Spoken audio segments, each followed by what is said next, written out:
Hi, welcome to Module 4, Know Yourself.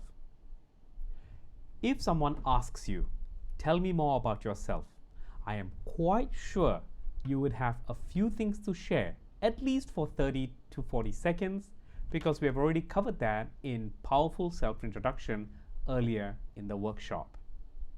This part of the workshop, Know Yourself, is about understanding your strengths and your weaknesses.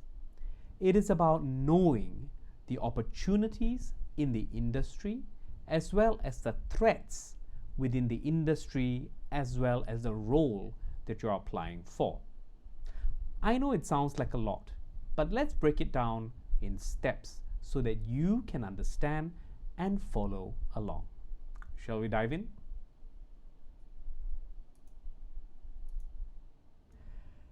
In an interview, sometimes you'll be asked the question, tell us a few of your skills. Or they might phrase the question differently, like this. They would ask, how do you think you can add value to our organization? I want you to think about the skills that you have developed over the many years. Skills are really the tools that you use to solve different problems. So you can share that you are pretty advanced in Microsoft Excel. Is that a skill? Here's a quick test. If it is something that you can learn and master, then very likely that is a skill. You need to think about the role that you're applying for so that the skills that you put on the table are relevant to that particular job that you're applying for. There are some cases of participants and candidates who, when asked, tell us about your skills, they usually forget about the role they're applying for and they go off talking about all the amazing skills they have developed over the many years. But unfortunately, the thing with skills is we need to consistently move it up. I give you an example. Many years ago in dentistry, there were certain types of techniques that were used, certain type of tools that were deployed. But with medical innovation comes new tools, new procedures, and new medication. Would you be comfortable to walk into a dentist where all the equipment is outdated? Perhaps the methodology that they use is more painful than the new methods. So likewise, we need to be consistently moving upwards with the skills that we have. And this applies to every role and every industry. Now, here are a few beautiful things about knowing your skills and knowing yourself. Firstly, it gives you an awareness of what is your personal brand. If you think of Nike, what are some of the words you would use to describe Nike? Would you say Nike is a relaxing and calm brand? Or would you say it's a sporty and energetic brand? Nike has spent a lot of money and time and effort into developing a very clear brand message, which is about exercise, which is about get moving. You and I have our own brands. What words would people use to describe you? Would they use positive adjectives such as helpful, kind, compassionate, driven? Or would they say stubborn, slow, difficult, etc., etc.? So knowing yourself is about knowing your brand.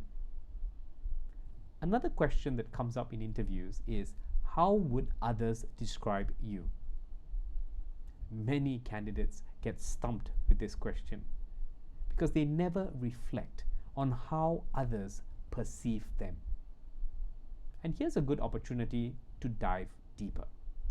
I would encourage you to watch a few YouTube videos on the topic of personal branding, just to get a little more awareness of what this topic is, because it may come out in an interview such as this. how would you describe your personal brand? It is currently quite a common question that comes up in a lot of interviews, so it's good to be prepared. But essentially, what they are asking is the skills that you have. It is how you behave in an organization. All of this put together becomes your brand. When you know yourself, you also understand the building blocks of how you actually deliver value in an organization through your strengths as well as your skills. What is a strength? A strength is something that you can do pretty naturally and don't need too much effort. For some people, writing is a strength because the words just flow. For others, it is about following a routine. That is their strength. Things that come to you easily can be considered to be a strength area. The thing about skill is that even if something is outside of your strength area, you can still develop it. Not everybody is good in math, but with determination and consistency, you can develop high levels of mastery in that area, isn't it? So the thing about skills, it is quite democratic. Anybody with the right determination and consistency can pick them up. And today, it becomes a lot easier to pick up skills because of the media. We have a lot of online universities that we can attend from the comfort of our own home at our own pace to learn those skills, which was not possible, say, even 10 years ago. The thing about knowing yourself, it also allows you to know what you're good at. And I've always found in preparing participants and candidates that this lifts up our spirit and morale. We are all at different points in our life and in our career. And sometimes we begin to question ourselves. What is my worth? How do I actually behave in the world around me in a productive way? These can be some pretty deep questions. And when you start to do some assessments about yourself, you have something to hold on to. You begin to understand that you do have very useful and transferable skills, which I'll come to in just a minute. And knowing yourself also helps you to identify some opportunities for future growth. Many years ago, one of my mentors gave me some feedback and said, Ramesh, sometimes you don't have the patience to sit down to look at numbers. And I confess, that's true. I really find it quite a chore to sit down and look at charts of numbers. I'm more of a visual and graphical person who leans more into the creative, emotional part of things. So over the years, I avoided developing skills in the areas of analytics. Then I decided, in order for me to future-proof myself, to have new skills, I decided to take up a degree program in the Singapore University of Social Sciences. It is definitely a big commitment with a lot of homework, but I know what my end goal is, which is to develop some new insights and new skills which I can use to solve problems. So skills and problem solving will usually go hand in hand. Now, the one thing I need to point out about skills is that skills are not going to be relevant forever. And I'm talking in a broad sense. Because when certain problems either don't exist anymore or they get automated or avoided altogether, then particular problem solving skill sets also begin to vanish together with them. So when you have mechanization and automation of some industries, certain types of skills that were relevant in the past no longer become relevant. So one industry that I can highlight to you is the printing industry. Many years ago, in the 70s and 80s, it was a very challenging and intensive job. you needed to have manpower to be able to make sure that all of the print is correct.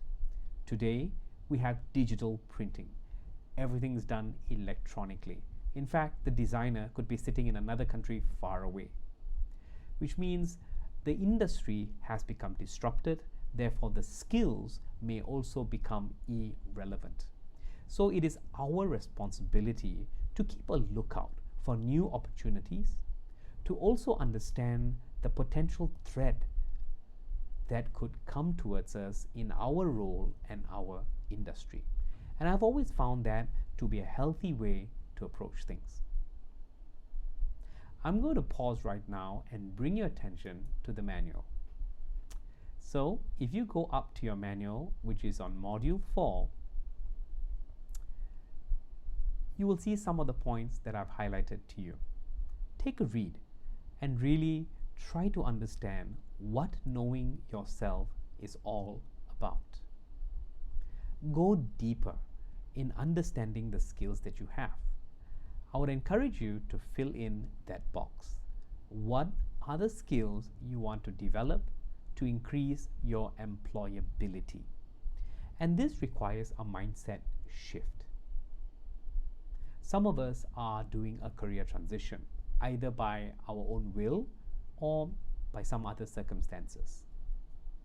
The job that you had in the past versus the job you want to have moving forward will usually have some level of gap in skills.